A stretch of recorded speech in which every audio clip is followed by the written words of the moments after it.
नमस्कार दोस्तों। आज आपको सुनाने जा रही हूँ मुंशी प्रेमचंद जी की कहानी बड़े घर की बेटी। बैनी माधव सिंह गौरीपुर गांव के जमींदार और नंबरदार थे। उनके पितामह किसी समय बड़े धन धान्य संपन्न थे। गांव का पक्का तालाब और मंदिर जिनकी अब मरम्मत भी मुश्किल थी, उन्हीं के कीर्ति स्तंभ थे। कहते हैं इस दरवाजे पर हाथी झूमता था। अब उसकी जगह एक बूढ़ी भैंस थी, जिसके शरीर में अस्थि पिंजर के सिवा और कुछ शेष न रहा था, पर दूध शायद बहुत देती थी, क्योंकि एक न एक आदमी हांडी लिए उसके सिर पर सवार ही रहता था। बैनी माधव सिंह अपनी आधी से अधिक संपत्ति वकीलों को भेंट कर चुके थे। उनकी वर्तमान आय 1,000 रुपये वार्षिक से अधिक न थी। ठाकुर साहब के दो बेटे थे। बड़े बेटे का नाम श्रीकंठ सिंह था। उसने बहुत दिनों के परिश्रम और उद्योग के बाद बीए की डिग्री प्राप्त की थी। अब तक दफ्तर में नौकर था। छोटा लड़का लाल बिहारी सिंह दोहरे बदन का सजीला जवान था। भरा हुआ मुखड़ा, चौड़ी छाती, भैंस का 2 सेर ताज़ा दूध वह उठकर सवेरे पी जाता था। श्रीकंठ सिंह की दशा बिल्कुल विपरीत थी। इन नेत्रप्रिय गुणों को उन्होंने बीए इन्हीं 2 अक्षरों पर न्यौछावर कर दिया था। इन 2 अक्षरों ने उनके शरीर को निर्बल और चेहरे को कांतिहीन बना दिया था। इसी से वैदिक ग्रंथों पर उनका विशेष प्रेम था। आयुर्वेदिक औषधियों पर उनका अधिक विश्वास था। शाम सवेरे उनके कमरे से प्राय खरल की सुरीली कर्ण मधुर ध्वनि सुनाई दिया करती थी। लाहौर और कलकत्ते के वैद्यों से बड़ी लिखा पढ़ी रहती थी। श्रीकंठ इस अंग्रेजी डिग्री के अधिपति होने पर भी अंग्रेजी सामाजिक प्रथाओं के विशेष प्रेमी न थे, बल्कि वे बहुधा बड़े जोर से उसकी निंदा और तिरस्कार किया करते थे। इसी से गांव में उनका बड़ा सम्मान था। दशहरे के दिनों में वह बड़े उत्साह से रामलीला में सम्मिलित होते और स्वयं किसी न किसी पात्र का पाठ लेते थे। गौरीपुर में रामलीला के वही जन्मदाता थे। प्राचीन हिंदू सभ्यता का गुणगान उनकी धार्मिकता का प्रधान अंग था। सम्मिलित कुटुंब के तो वह एकमात्र उपासक थे।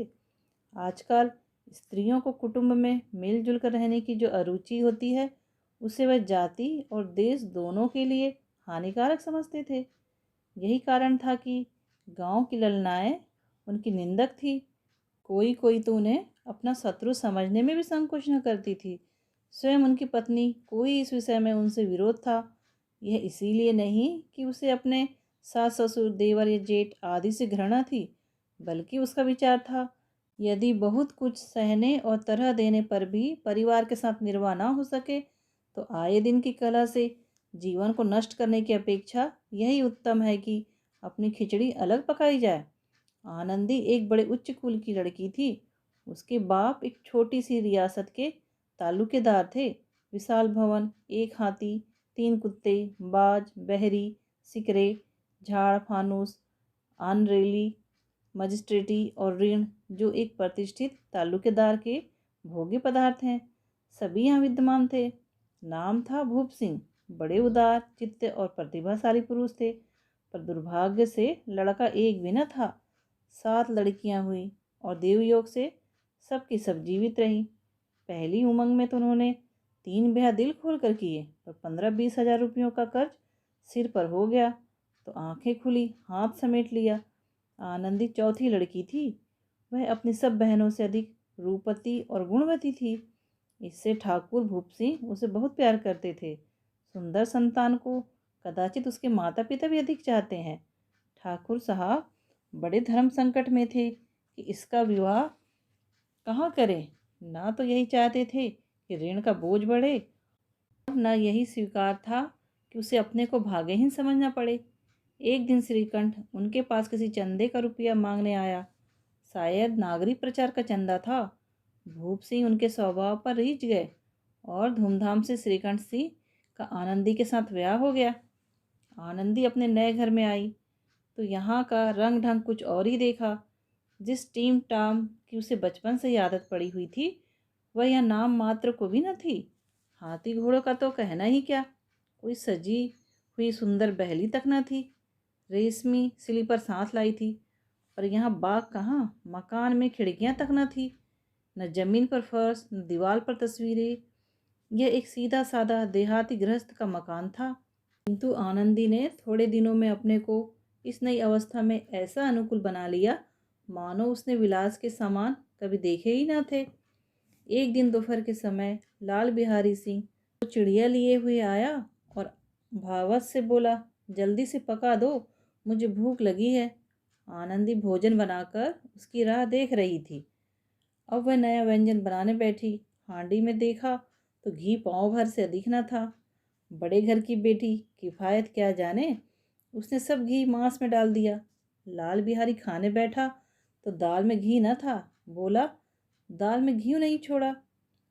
आनंदी ने कहा, घी सब मांस में पड़ गया। लाल बिहारी जोर से बोला, अभी परसों घी आया है, इतनी जल्दी उठ गया। आनंदी ने उत्तर दिया, आज तो कुल पाव भर रहा होगा, वह सब मैंने मांस में डाल दिया। जिस तरह सूखी लकड़ी जल्दी से जल उठती है, उसी तरह क्षुधा से बावला मनुष्य जरा जरा सी बात पर तिनक जाता है। लाल बिहारी को भावच की यह ठिठाई बहुत बुरी मालूम हुई। तिनक कर बोला, मैके में तो चाहे घी की नदी बहती हो, स्त्रियां गाली सह लेती है, मार भी सह लेती है, पर मैके की निंदा उनसे नहीं सही जाती। आनंदी मुंह फेर कर बोली, हाथी मरा भी तो 9 लाख का, वहाँ इतना घी नित्य नाई का हार खा जाते हैं।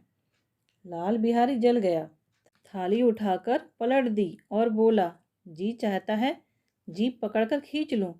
आनंदी को भी क्रोध आ गया, मुंह लाल हो गया। बोली, होते तो आज इसका मजा चखाते। अब अपड़ उज्जड़ ठाकुर से ना रह गया। उसकी स्त्री एक साधारण जमींदार की बेटी थी। जब जी चाहता उस पर हाथ साफ कर लिया करता था। खड़ाऊ उठाकर आनंदी की ओर जोर से फेंकी और बोला, जिसके गुमान पर भूली हुई हो उसे भी देखूंगा और तुम्हें भी। आनंदी ने हाथ से खड़ाऊ रोकी, सिर बज गया पर उंगली में चोट आई। क्रोध के मारे हवा से हिलते पत्ते की भांति कांपती हुई अपने कमरे में आकर खड़ी हो गई। स्त्री का बल और साहस, मान और मर्यादा पति तक है, उसे अपने पति के ही बल और पुरुषत्व का घमंड होता है। आनंदी खून का घूंट पीकर रह गई। श्रीकंठ सिंह शनिवार को घर आया करते थे। बृहस्पति को यह घटना हुई थी। 2 दिन तक आनंदी को भवन में रही, ना कुछ खाया ना पिया, उनकी वाट देखती रही। अंत में शनिवार को वह नियमानुसार संध्या समय घर आए तो बाहर बैठकर कुछ इधर उधर की बातें, कुछ देश काल संबंधी समाचार तथा कुछ नए मुकदमों आदि की चर्चा करने लगे। यह वार्तालाप 10 बजे रात तक होता रहा। गांव के भद्र पुरुषों को इन बातों में ऐसा आनंद मिलता था कि खाने पीने की भी सुधि न रहती थी। श्रीकंठ को पिंड छुड़ाना मुश्किल हो जाता था। ये 2-3 घंटे आनंदी ने बड़े कष्ट से काटे। किसी तरह भोजन का समय आया, पंचायत उठी। एकांत हुआ तो लाल बिहारी ने कहा, भैया आप जरा भाभी को समझा दीजिएगा कि मुंह संभाल कर बातचीत किया करे, नहीं तो एक दिन अनर्थ हो जाएगा। बैनी माधव सिंह ने बेटे की ओर साक्षी दी, हाँ बहू बेटियों का यह स्वभाव अच्छा नहीं कि मर्दों के मुंह लगे। लाल सिंह बोला, वह बड़े घर की बेटी है तो हम भी कोई कुर्मी कहार नहीं है। श्रीकंठ ने चिंतित स्वर से पूछा, आखिर बात क्या हुई? लाल बिहारी ने कहा, कुछ भी नहीं, यूं ही आप उलझ पड़ी। मैके के सामने हम लोगों को कुछ समझते ही नहीं। श्रीकंठ खा पीकर आनंदी के पास गए। वह भरी बैठी थी। यह हजरत भी कुछ तीखे थे। आनंदी से पूछा, चित्त तो प्रसन्न है? श्रीकंठ बोले, बहुत प्रसन्न है, पर तुमने आजकल घर में यह क्या उपद्रव मचा रखा है? आनंदी की त्योरियों पर बल पड़ गए। झुंझलाहट के मारे बदन में ज्वाला सी दहक उठी। बोली, जिसने तुमसे यह आग लगाई है उसे पाऊं, मुंह झुलस दूं? श्रीकंठ बोले, इतनी गर्म क्यों होती हो, बात तो कहो। आनंदी बोली, क्या कहूँ, यह मेरे भाग्य का फेर है, नहीं तो गंवार छोकरा जिसको चपरासीगिरी करने का भी सुरूर नहीं, मुझे खड़ाऊ से मारकर यूं ना करता। श्रीकंठ, सब हाल साफ साफ कहो तो मालूम हो, मुझे तो कुछ पता ही नहीं। आनंदी बोली, परसों तुम्हारे लाडले भाई ने मुझसे मांस पकाने को कहा। घी हांडी में पाव भर से अधिक न था, वह सब मैंने मांस में डाल दिया। जब खाने बैठा तो कहने लगा, दाल में घी क्यों नहीं है? बस इसी पर मेरे मायके को बुरा भला कहने लगा। मुझसे ना रहा गया। मैंने कहा कि वहाँ इतना घी तो नाई का हार खा जाते हैं और किसी को जान भी नहीं पड़ता। बस इतनी सी बात पर इस अन्यायी ने मुझ पर खड़ाकू फेंक मारी। यदि हाथ से न रोक लेती तो सिर फट जाता। उसी से पूछो मैंने जो कुछ कहा है वह सच है या झूठ। श्रीकंठ की आंखें लाल हो गई और बोले, यहाँ तक हो गया और इस छोकरे का यह साहस।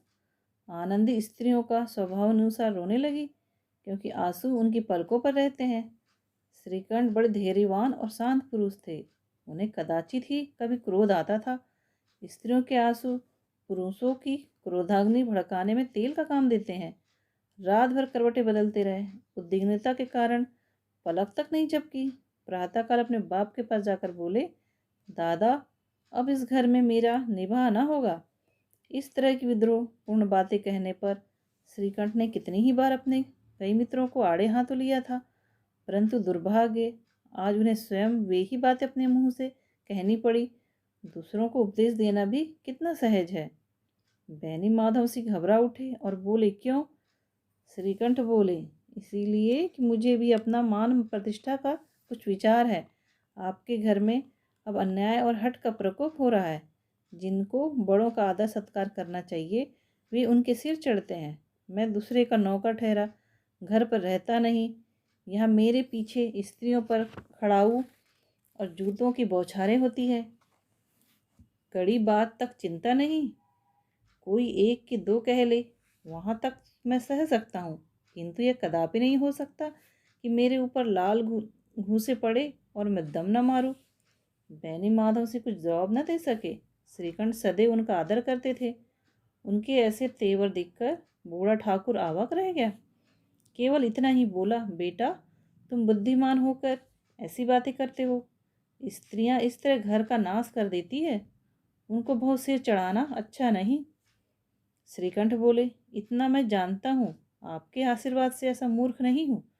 आप सब जानते हैं मेरे ही समझाने बुझाने से इसी गांव में कई घर संभल गए, पर जिस स्त्री की मान प्रतिष्ठा का ईश्वर के दरबार में उत्तरदाता हूँ उसके प्रति ऐसा घोर अन्याय और पशुवत व्यवहार मुझे असहन है। आप सच मानिए मेरे लिए यही कुछ कम नहीं है कि लाल बिहारी को कुछ दंड क्यों नहीं देता। अब बैनी माधव से भी गरमाए ऐसी बातें और न सुन सके, फिर बोले, लाल बिहारी तुम्हारा भाई है, उससे जब कभी भूल चूक हो उसके कान पकड़ो। लेकिन श्रीकंठ बोले, लाल बिहारी को मैं अब अपना भाई नहीं समझता। बैनी माधव सिंह बोले, स्त्री के पीछे? श्रीकंठ बोले, जी नहीं, उसकी क्रूरता और अविवेक के कारण। दोनों कुछ देर चुप रहे। ठाकुर साहब लड़के का क्रोध शांत करना चाहते थे, लेकिन यह नहीं स्वीकार करना चाहते थे कि लाल बिहारी ने कोई अनुचित काम किया है। इसी बीच में गांव के और कई सज्जन हुक्के चिलम के बहाने वहां आ बैठे। कई स्त्रियों ने जब यह सुना कि श्रीकंठ पत्नी के पीछे पिता से लड़ने को तैयार है तो उन्हें बड़ा हर्ष हुआ। दोनों पक्षों की मधुर वाणियाँ सुनने के लिए उनकी आत्माएं तिलमिलाने लगी। गांव में कुछ ऐसे कुटिल मनुष्य भी थे जो इस कुल की नीतिपूर्ण गति पर मन ही मन जलते थे। वे कहा करते थे, श्रीकंठ अपने बाप से दबता है इसलिए वह दब्बू है, उसने विद्या पढ़ी इसलिए वह किताबों का कीड़ा है। बैनी माधव सिंह उनकी सलाह के बिना कोई काम नहीं करते, ये उनकी मूर्खता है। इन महानुभावों की शुभकामनाएं आज पूरी होती दिखाई दी। कोई हुक्का पीने के बहाने और कोई लगान की रसीद दिखाने आकर बैठ गया। बैनी माधव सिंह पुराने आदमी थे, इन भावों को ताड़ गए। उन्होंने निश्चय किया, चाहे कुछ ही क्यों न हो, इन द्रोहियों को ताली बजाने का अवसर न दूंगा। तुरंत कोमल शब्दों में बोले, बेटा मैं तुमसे बाहर नहीं हूँ, तुम्हारा जो जी चाहे करो। अब तो लड़के से अपराध हो गया। इलाहाबाद का अनुभव रहित झल्लाया हुआ ग्रेजुएट इस बात को न समझ सका। उसे डिबेटिंग क्लब में अपनी बात पर अड़ने की आदत थी। इन हथकंडों की उसे क्या खबर। बाप ने जिस मतलब से बात पलटी थी वह उसकी समझ में न आई। फिर बोला, लाल बिहारी के साथ अब इस घर में नहीं रह सकता। बैनी माधव बोले, बेटा बुद्धिमान लोग मूर्खों की बात पर ध्यान नहीं देते। वह बेसमझ लड़का है। उससे जो कुछ भूल हुई उसे तुम बड़े होकर क्षमा करो। श्रीकंठ बोले, उसकी इस दुष्टता को मैं कदापि नहीं सह सकता। या तो वही घर में रहेगा या मैं ही। आपको यदि वह अधिक प्यारा है तो मुझे विदा कीजिए। मैं अपना भार आप संभाल लूँगा। यदि मुझे रखना चाहते हैं तो उससे कहिए, जहाँ चाहे चला जाए। बस यह मेरा अंतिम निश्चय है।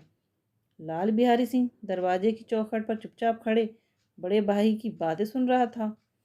वह उनका बहुत आदर करता था। उसे कभी इतना साहस न हुआ था कि श्रीकंठ के सामने चारपाई पर बैठ जाए, हुक्का पी ले या पान खा ले। बाप का भी वह इतना मान न करता था। श्रीकंठ का भी उस पर हार्दिक स्नेह था। अपने होश में उन्होंने कभी उसे घुड़का तक न था। जब वह इलाहाबाद से आते तो उसके लिए कोई न कोई वस्तु अवश्य लाते। मुकद्दर की जोड़ी उन्होंने ही बनवा दी थी। पिछले साल जब उसने अपने से ड्योढ़े जवान की नागपंचमी के दिन दंगल में पछाड़ दिया तो उन्होंने पुलकित होकर अखाड़े में ही जाकर उसे गले से लगा लिया था। 5 रुपए कैसे लुटाए थे। ऐसे भाई के मुंह से आज ऐसी हृदय विदारक बात सुनकर लाल बिहारी को बड़ी ग्लानि हुई। वह फूट फूट कर रोने लगा। इसमें संदेह नहीं कि वह अपने किए पर पछता रहा था। भाई के आने से एक दिन पहले से उसकी छाती धड़कती थी कि देखूं क्या कहते हैं। मैं उनके सम्मुख कैसे जाऊंगा, उनसे कैसे बोलूंगा, मेरी आंखें उनके सामने कैसे उठेगी। उसने समझा था कि भैया मुझे बुलाकर समझा देंगे। इस आशा के विपरीत आज उसने उन्हें निर्दय की मूर्ति बने हुए पाया। वह मूर्ख था, परंतु उसका मन कहता था कि भैया मेरे साथ अन्याय कर रहे हैं। यदि श्रीकंठ उसे अकेले में बुलाकर 2-4 बातें कह देते, इतना ही नहीं 2-4 तमाचे भी लगा देते, तो कदाचित उसे इतना दुख न होता। पर भाई का यह कहना कि अब मैं इसकी सूरत नहीं देखना चाहता, लाल बिहारी से सहा न गया। वह रोता हुआ घर आया। कोठरी में जाकर कपड़े पहने, आंखें पोंछी, जिससे कोई यह ना समझे कि रोता था। तब आनंदी के द्वार पर आकर बोला, भाभी, भैया ने निश्चय किया है कि वे मेरे साथ इस घर में न रहेंगे। अब वह मेरा मुंह नहीं देखना चाहते, इसीलिए अब मैं जाता हूँ। उन्हें फिर मुंह न दिखाऊंगा। मुझसे जो कुछ अपराध हुआ है उसे क्षमा करना। यह कहते कहते लाल बिहारी का गला भर आया। जिस समय लाल बिहारी सिंह सिर झुका आनंदी के द्वार पर खड़ा था, उसी समय श्रीकंठ सिंह भी आंखें लाल किए बाहर से आए। भाई को खड़ा देखा तो घृणा से आंखें फेर ली और कतराकर निकल गए, मानो उसकी परछाई से दूर भागते हों। आनंदी ने लाल बिहारी की शिकायत तो की थी, लेकिन अब मन में पछता रही थी। वह स्वभाव से ही दयावती थी। उसे इसका तनिक भी ध्यान न था कि बात इतनी बढ़ जाएगी। वह मन में अपने पति पर झुंझला रही थी कि इतने गर्म क्यों होते हैं। उस पर यह भय भी लगा हुआ था, कहीं मुझसे इलाहाबाद चलने को कहे तो कैसे क्या करूँगी। इस बीच में जब उसने लाल बिहारी को दरवाजे पर खड़े यह कहते सुना कि अब मैं जाता हूँ, मुझसे जो कुछ अपराध हुआ क्षमा करना, तो उसका रहा सहा क्रोध भी पानी हो गया। वह रोने लगी। मन का मैल धोने के लिए नयन जल से उपयुक्त और कोई वस्तु नहीं है। श्रीकंठ को देखकर आनंदी ने कहा, लाला बाहर खड़े बहुत रो रहे हैं। श्रीकंठ बोले, तो मैं क्या करूं। आनंदी बोली, भीतर बुला लो, मेरी जीभ में आग लगे, मैंने कहाँ से यह झगड़ा उठाया। श्रीकंठ बोले, मैं न बुलाऊंगा। आनंदी बोली, पछताओगे, उन्हें बहुत ग्लानि हो गई है, ऐसा ना हो कहीं चल दे। श्रीकंठ न उठे। इतने में लाल बिहारी ने फिर कहा, भाभी, भैया से मेरा प्रणाम कह दो।